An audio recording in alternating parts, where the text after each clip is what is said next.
Hello, আসসালামু আলাইকুম। সুপ্রিয় বাঁশখালীবাসী, সবাই কেমন আছেন? আশা করি সবাই ভালো আছেন। নির্বাচনে আমেজ নিয়ে হয়তো সবাই ব্যস্ত আছেন, যার যার মতো। তো আশা করি আহ, বাঁশখালীতে একটি সুস্থ নির্বাচন আমরা সামনে দেখতে পারবো। এই বিষয়ে আমার কিছু বিষয় বলার আছে। বাঁশখালীতে সামনে যারা সংসদে যাবেন, আসলে সংসদে বাঁশখালীকে প্রতিনিধিত্ব করবেন। উম, অবশ্যই বাঁশখালীতে যারা সামনে প্রতিনিধিত্ব করবেন, তা তিনি অবশ্যই বাঁশখালীর সবচেয়ে যোগ্য লোক।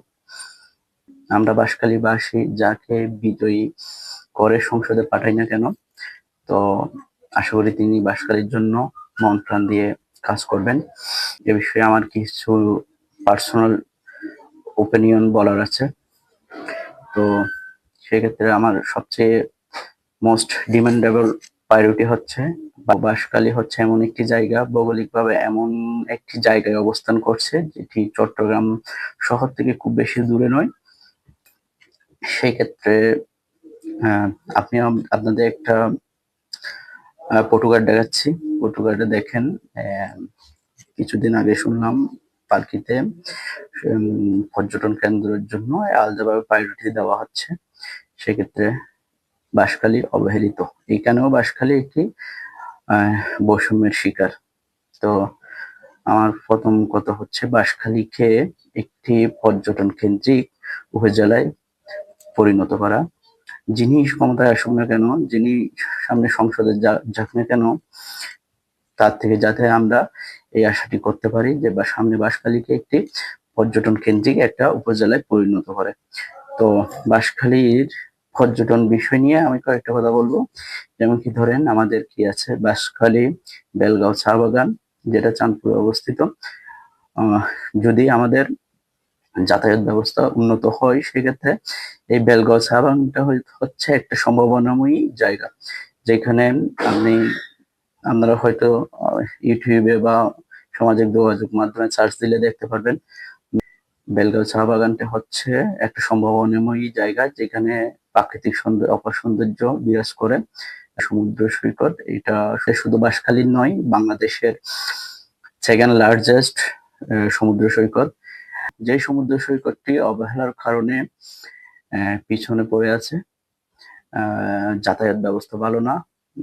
এখানে অনেকে এসে সৌন্দর্যে মোহিত হয়, তারপরও মানুষ এখানে আসতে চায় না। একটাই কারণ হচ্ছে যাতায়াত ব্যবস্থা। সেকেন্ড, থার্ড যেটা হচ্ছে ইকো পার্ক। বাঁশখালীতে একটি ইকো পার্ক অবস্থান করছে, যেটা পরিচর্যা করলে আরো উন্নত এটা করা সম্ভব।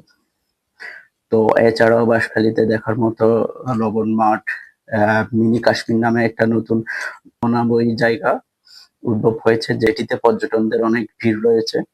পর্যটকরা ওখানে গিয়ে অনেক ভালো ভালো দৃশ্য উপভোগ করতে পারে। সেক্ষেত্রে এটিও হতে পারে বাঁশখালী অন্যতম পর্যটন কেন্দ্রিক একটা জায়গা।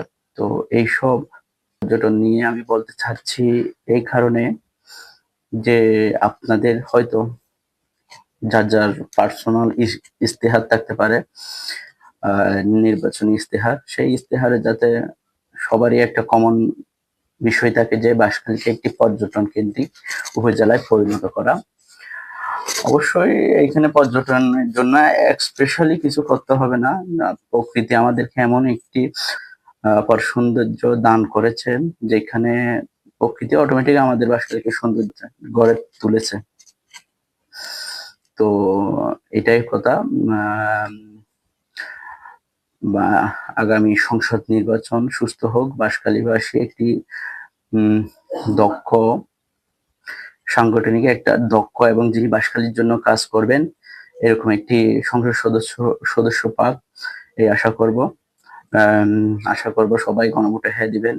হ্যাঁ জয়যুক্ত হলে বাংলাদেশকে একটি ফ্যাসিবাদ মুক্ত দেশে পরিণত করা সম্ভব।